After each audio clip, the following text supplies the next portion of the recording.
Kung nakikinig ho tayong lahat, yung sigaw ng taong bayan na libo-libo sa People Power Monument sa Luneta, hindi lang po pagnanakaw, they were also shouting, ibalik yung pera nila. And I believe the Secretary of Justice heard that. And I believe Malacanang heard that. Kaya nga po, dito po sa mga kontraktor, mga opisyal, isole ninyo ang pera ng taong bayan. Hindi po batas ang pinag-uusapan. Wala ho tayong pakialam sa batas. Sometimes, you have to bend the law to be able to please the people. Mas mataas po ang taong bayan sa batas. Am I right, Secretary Remulla? Yes, sir. Mr. Chairman. Thank you, Mr. Chair. Second round.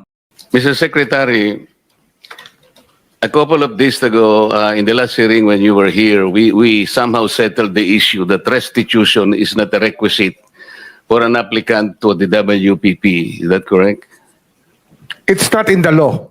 But sa akin ko kasi, hindi lang po batas na nagdidictate dito.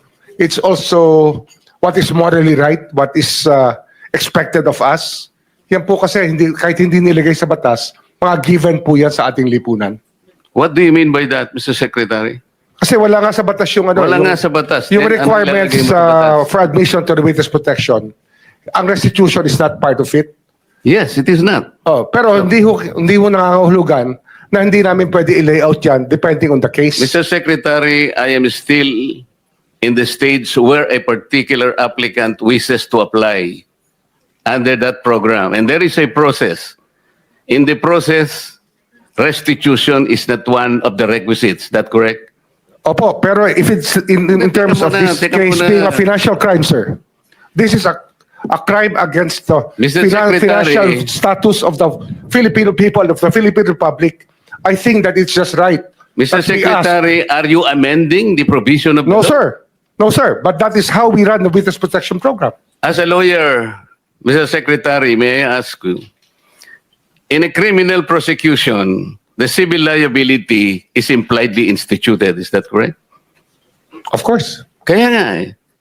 Hindi naman nangangahulugan kung sakasakali na natapos na yung criminal prosecution, kapag ka nakita na mayroong criminal liability yung tao, because it is impliedly implied, doon lang magkakaroon ng restitution. It will come after. Paano mo sasabihin na magre-restitute ang isang tao? Meron na bang findings kung magkano i-restitute on how it can be restituted? Nag-aabaguhin ang requisite ng batas, Mr. Secretary. I thought nung dumating ka dito, nagkaintindihan na tayo eh. Kaya nabablar ang proceedings natin eh. Kaya nga kinote ni kanina, gusto kong ituloy ito, sinabi niya, nagpa-interview siya, nag-will. And sincerity should be done para i-test. Pwede ba yung ganito? I respect your opinion, sir. But It that's is how... not my opinion, it is in the law, Mr. Secretary. Yes, sir. Yes, sir. But I am And operating... the arbiter Sir, is can I the speak, law. sir? May I speak, sir? Yes, you I'm are operating from the Senator Marcoleta, from the kindly allow vantage the point of the resource, reason behind the law, sir. What is the reason behind the law? So that we can get justice, and justice can only be attained if there is restitution. So that is the principle behind all of these things that we are talking about now. Mr. Secretary, restitution will come after.